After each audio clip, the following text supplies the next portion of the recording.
I was halfway through fixing the hinges on my garage door when the first rock hit my window. The shatter echoed through the cul-de-sac like a gunshot.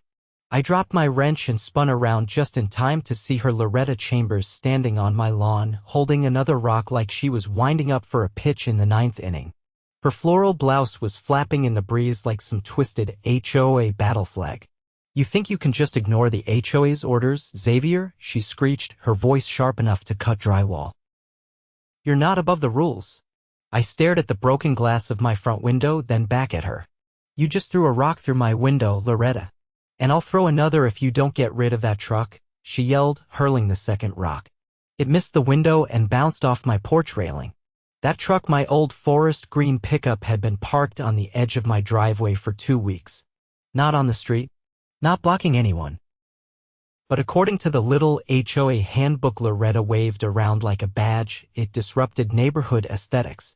I wiped my hands on my jeans and stepped off the driveway, calm but ready. "You're trespassing and damaging property, Loretta. You're not the law." "I am the HOA president," she snapped, like that gave her the right to commit felony vandalism in broad daylight. Loretta had been a pain since I moved into Ashwood Pines 3 years ago. The woman lived for homeowner violations.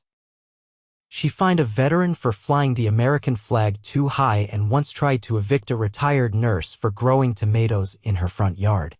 She didn't like pushback, and I gave her plenty. What she didn't know was that my fishing buddy of 15 years, Sheriff Dale Whitaker, had just retired, and I'd helped him secure a spot on the county HOA oversight board. Me and Dale went way back, and we weren't fans of neighborhood tyrants. I pulled out my phone and took a quick photo of the damage, then of Loretta still standing there with her rock arsenal. "You're gonna regret this," she shouted, storming off like a toddler who'd been told no. I didn't even need to call Dale. He was already on his way. Turns out Loretta had been making threats to other neighbors too. And Dale? He didn't take kindly to someone terrorizing a community he used to protect. As I swept up the glass from my porch, I noticed something else. My mailbox flag had been snapped off clean. I walked over and saw a thick envelope shoved inside, addressed to me. Inside were 3 copies of violation letters. One for the truck, one for unapproved shrubbery, and one for failure to maintain window symmetry. Window symmetry. I laughed. This woman was unraveling. That's when Dale pulled up in his county-issued SUV, stepped out in his jeans and boots, and gave me that look, the one that usually meant someone was about to get served legal hell. Dale stepped out of the cruiser and shut the door with a solid thud. His face was unreadable, but I could tell from the way he scanned the shattered glass on my porch that he was already running scenarios in his head. "Tell me she didn't do this in front of witnesses," he said, walking up. I pointed toward the security camera mounted under my roofline. "Caught the whole thing." She chucked 2 rocks. One hit the window, the other nailed the porch rail. He gave a short nod and pulled out his phone. "I'll have the footage backed up and sent to county records. This isn't just HOA harassment anymore. This is destruction of property and criminal intimidation." Just then, my neighbor Elena stepped out from her house across the street, arms folded, expression tight. "She did the same thing to me last weekend," she said as she approached. "Only it was my garden. She tore up my hydrangeas because they weren't native species. Then she left a typed letter in my mailbox saying it was for the greater good of neighborhood cohesion." Dale's eyes narrowed. "That's mail tampering and trespass. She's building quite the rap sheet." Elena glanced toward Loretta's house. "People have been scared to speak up. They think the HOA board will retaliate. She controls the fines, the notices, and the board meeting agendas. No one even knows how she got voted in." Dale turned to me. "You still got that folder you dug up from the county archives?" I nodded and headed inside. I returned with the manila folder I'd pulled last month out of curiosity back when Loretta fined me for painting my back deck without color pre-approval. Inside were scanned copies of Ashwood Pines' original charter, the amendment history, and a list of HOA board election records, or more accurately, the lack thereof. Dale flipped through the pages and stopped at an affidavit dated nearly 10 years ago. "This says the board was supposed to hold elections every 2 years. But the last one on record is from, what, 2012? "Yep," I replied. And she's been president since 2014. He whistled. That means every fine, every policy change, every enforcement action she's pursued since then is legally void. No elected authority, no legitimacy. Elena's eyes widened. You're telling me I paid over $8,000 in fines and none of it was enforceable? Dale closed the folder and looked toward Loretta's house. That's exactly what I'm saying. At that moment, a loud engine revved from down the street. Loretta's beige Lexus came screeching around the corner, tires kissing the curb as she pulled into her driveway. She got out, keys in hand, and froze when she saw Dale standing on my porch. She walked over with the kind of forced confidence that only gets people deeper into trouble. Officer Whitaker, she said, adjusting her pearls. I trust you're here about the vehicle violation? I already submitted the citation request to the board. Dale didn't flinch. I'm not here in any official policing capacity, Loretta. I'm here as part of the county HOA oversight division. Her eyes twitched. That division was dissolved last year. Nope, he said firmly. Reinstated 3 months ago. I sit on the review panel. And we've had over a dozen complaints about Ashwood Pines in the last quarter alone. Yours included. Loretta's voice lost some of its edge. Well, if residents have concerns, they should bring them to the board directly. They tried, Elena interjected. But you cancel every meeting or shove people's concerns to the bottom of the agenda until time runs out. Loretta laughed dryly. I'm simply following procedure. Dale held up the folder. Then maybe you can explain how you've been operating without a legitimate election for over a decade.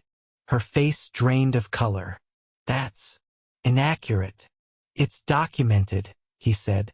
You've been chairing a dissolved board with no legal authority. Everything you've enforced is null, including the fines, the architectural restrictions, and the threats. Loretta's posture stiffened. I'll have my attorney contact the HOA legal counsel. Already did, I said. And funny thing, the legal counsel listed in your newsletters? Retired 6 years ago. His office had no idea you were still using his name. Dale stepped forward. You impersonated legal representation. That's fraud. And throwing rocks at someone's home? That's assault with a deadly object. You're lucky no one was standing behind that window. Loretta's jaw clenched. You're both overreacting. No, Dale said, you've been overreaching. She turned without another word and stormed back toward her house. But before she reached the door, 2 sheriff's deputies pulled up in a black SUV. One of them, a tall woman with a clipboard, approached Loretta with a neutral expression. Ma'am, I need you to come with us. We have a warrant for questioning regarding multiple property violations, misuse of HOA funds, and criminal harassment. Loretta looked like she was about to argue, then caught sight of the badge. Her jaw slackened, her shoulders wilted, and for the first time since I'd moved into the neighborhood, she didn't have anything to say. As they led her to the vehicle, Dale turned to Elena and me. We're going to need to audit the HOA's finances. If she's been this bold with enforcement, there's no telling what she's done with the dues. Elena nodded. I'll call the rest of the neighbors. We've been waiting for this day.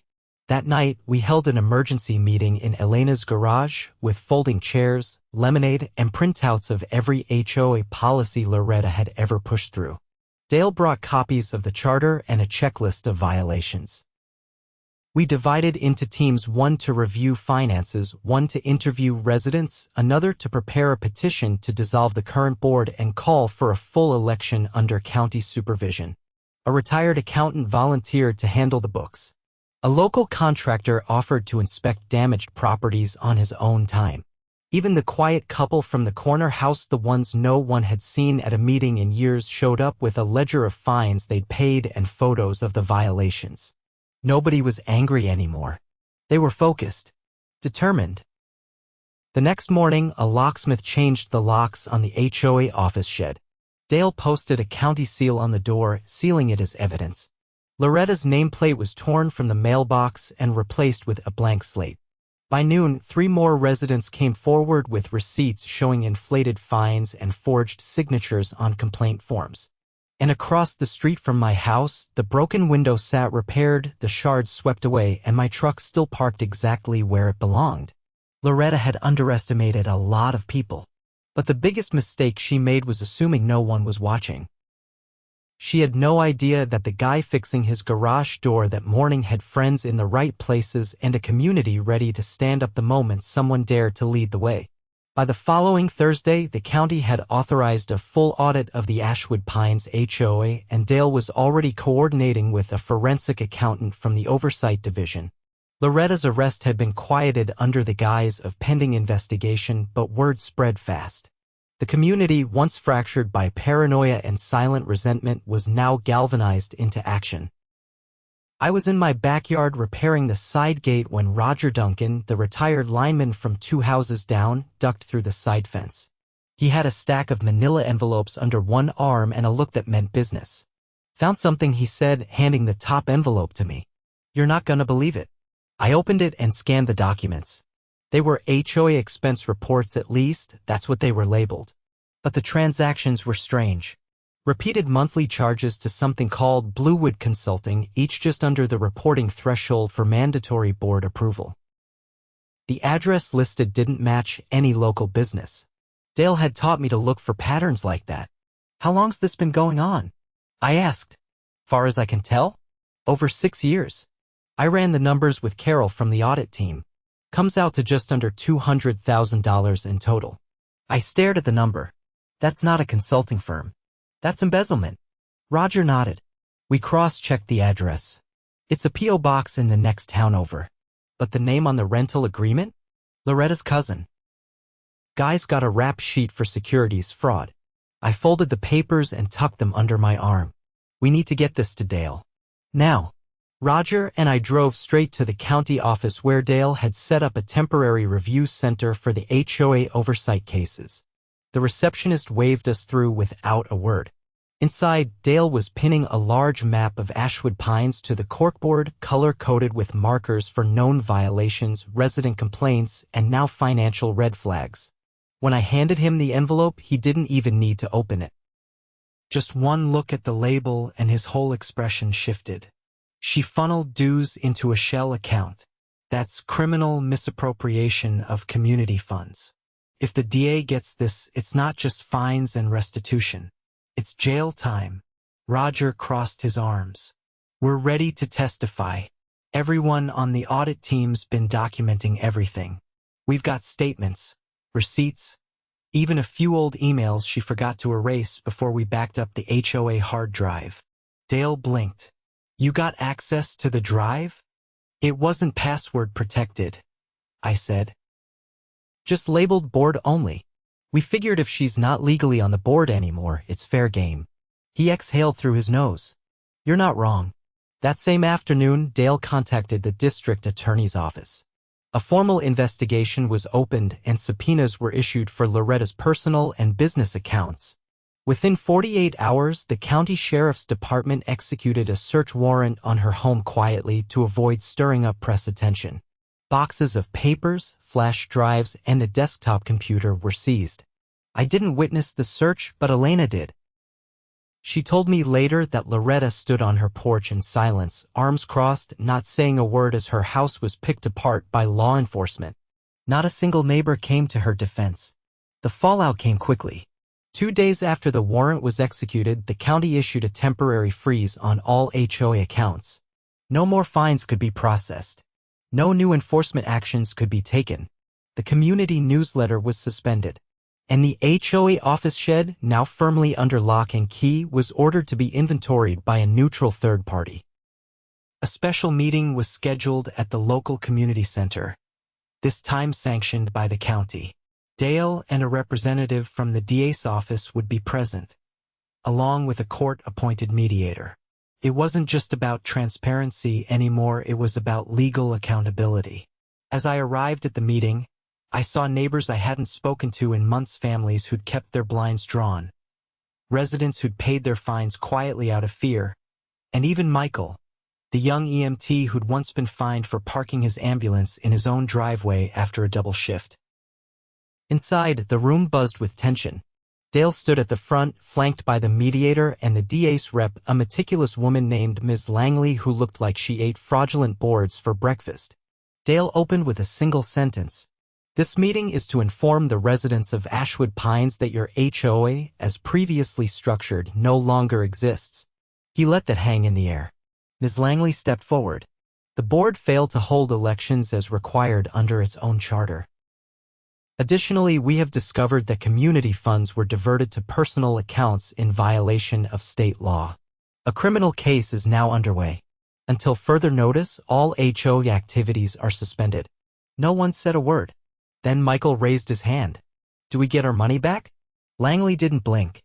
If the charges result in conviction, restitution will be part of the sentencing. A receivership will also be set up to manage the return of improperly collected fines and dues. Roger leaned over to me. She's done. No way she walks away from this. The most surreal moment came at the end of the meeting. Dale unfolded a new charter draft, one that would allow residents to vote on every new rule. One that required term limits, financial transparency, and quarterly town halls. He handed out copies. The vote to adopt it passed unanimously. The next morning, I found a letter taped to my front door. Handwritten, no envelope. It simply read, I hope you're happy. You've destroyed everything. No signature, but I didn't need one. The handwriting was unmistakable. I tossed it in the shredder and went back to my garage. Because nothing had been destroyed, only reset. Over the next few weeks, things changed fast. Fences were repaired, gardens replanted, and neighbors started waving to one another again. The fines were gone. The fear was gone. And the HOA? Rebuilt from the ground up with real elections held in the school gym and ballots counted in front of everyone. I didn't run for a position. Neither did Dale. We didn't need to. The right people stepped up this time. People like Elena, Roger, and Michael. People who knew what happens when you let power sit too long in the wrong hands. A month later, I passed Loretta's house. The shutters were closed. A for sale sign had appeared on the lawn, tilted slightly in the wind. No one had vandalized it. No one had celebrated. No one needed to. She was just gone. The neighborhood had moved on without her. I drove past in silence, windows down, the breeze carrying the easy sounds of kids playing and a lawnmower humming in the distance. Justice hadn't come with sirens or headlines. It had come with paperwork, patience, and a community finally refusing to be afraid. And on my driveway, still parked exactly where it belonged, sat my truck quiet, unmoved, and now untouchable. The air had shifted in Ashwood Pines. What used to feel like a neighborhood under surveillance had become a place where people actually lingered on their lawns again. Kids rode their bikes in circles without someone taking photos for documentation. The difference was subtle but unmistakable, like someone had finally let fresh air into a room that had been sealed shut for years. Still, there was unfinished business. The investigation into the HOA's finances had grown deeper than anyone expected. Dale met with the county prosecutor 3 times in 1 week, and after that, the tone of the entire inquiry changed. It wasn't just about Loretta's misuse of authority anymore. It was about something far worse. I was in the back of my garage rewiring an old extension cord when Dale's truck pulled into my driveway. He didn't get out right away, just sat there with the engine running, staring through the windshield like he was chewing on something he didn't like the taste of. When he finally stepped out, he didn't have his usual clipboard or folder. Just a worn spiral notebook. You got a minute? He asked. Yeah, I said, setting the wire cutters down. What's going on? He walked over and leaned against the workbench, flipping the notebook open to a page near the middle. Most of it was scribbled in shorthand, but one detail caught my eye immediately, a list of names. Some had lines through them. Others had stars next to them. These, Dale said, tapping the page, are residents who received what the HOA called voluntary property improvement incentives. I blinked. Never heard of that. No one had, he said, because it wasn't real. He flipped to another page. This one had scanned signatures and disbursement records. The dates ran back nearly 4 years. They were issuing under-the-table payouts to residents willing to report their neighbors, Dale explained. Not just for violations. For anything. Political yard signs, who had guests over too often, even people who didn't attend meetings. I took the notebook and scanned the page. That's surveillance.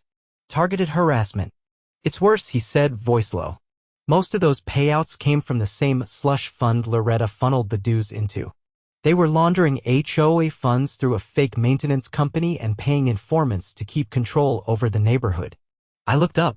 How many people took the money? 7 that we can prove.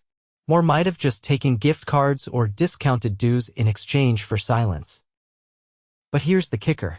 Dale flipped to the last page. One of the reports filed against a resident contained a photo taken through a bedroom window. My stomach turned. She was using people to spy inside homes? I asked. He nodded. We took it to the county attorney this morning. That crosses into criminal privacy violations. State-level charges. A long silence passed between us. Did the woman who was photographed know? I asked. Not until we told her, Dale said. She's pressing charges. I closed the notebook and set it down. So what happens now? We're shutting it all down. Permanently. The HOA won't be coming back, not under any form Loretta ever touched. The county is issuing a cease and desist to the remaining members of her fake board. Every former HOA officer is being subpoenaed. I rubbed the back of my neck. What about Loretta? Dale hesitated. She's got a court date. 2 weeks from now. But there's more. We just got a call from the Office of the Inspector General.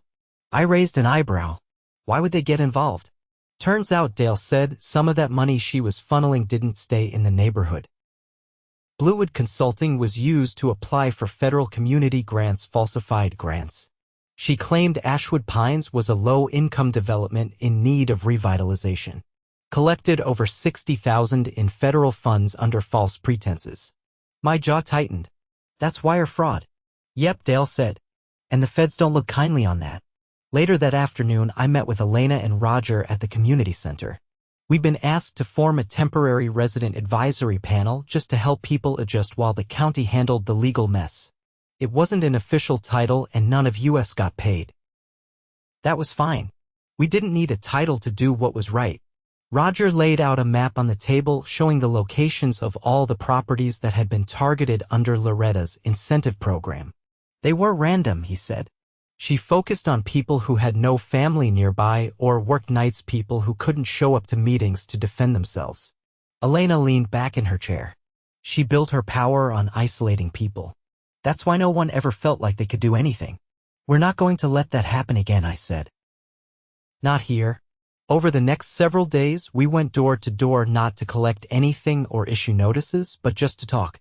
We asked people what they wanted to see in the neighborhood. What would make them feel safe? What they thought the community needed now that it was finally theirs again. The answers were simple. A shared garden. A real neighborhood watch that focused on safety, not punishment. A community board made up of volunteers who rotated every year so no one could get too comfortable. By the time Loretta's court date arrived, the headlines had already shifted. No longer local HOA president arrested, now it was federal charges filed in HOA fraud scheme. She was facing 5 counts of mail fraud, 3 of wire fraud, and 2 additional state charges related to illegal surveillance and harassment. She showed up to court in a gray suit, flanked by 2 lawyers. She didn't look at anyone. Not the judge, not the audience, not the neighbors she'd spent years intimidating. She pled not guilty, but the evidence was overwhelming. Dale's documentation alone filled 3 bankers' boxes. The judge denied bail. The court set the next hearing for early fall, but no one doubted how it would end. Even her own legal team looked like they were just going through the motions. After court adjourned, I stepped outside into the sunlight and was surprised to see a small group of neighbors gathered near the steps. Elena, Roger, Michael, and a few others. No one said anything right away. We just stood there, breathing the same air, knowing something had ended. Roger finally broke the silence. You think we'll ever need an HOA again? Elena shook her head. We've got each other now. That's enough. I looked down the courthouse steps, where Loretta was being led into a black government vehicle, hands cuffed in front of her. She didn't resist, didn't speak, just disappeared into the back seat, the door shutting behind her with a dull finality. That night, back at my house, I sat on the porch with a cup of coffee. No sirens. No angry letters shoved in the mailbox. Just the sound of wind through the oak trees and the distant laughter of kids playing 2 streets over. The neighborhood wasn't perfect. It never would be. But it was honest now. Free. And if anyone ever tried to pull what Loretta did again, they'd be met with more than just a few annoyed residents. They'd be facing a community that knew what it meant to stand up and win. As I leaned back in my chair, the porch light clicked on automatically, casting a warm glow across the yard. I sipped my coffee, glanced at the truck parked in the driveway, and smiled to myself. Not a single rock had touched that window since.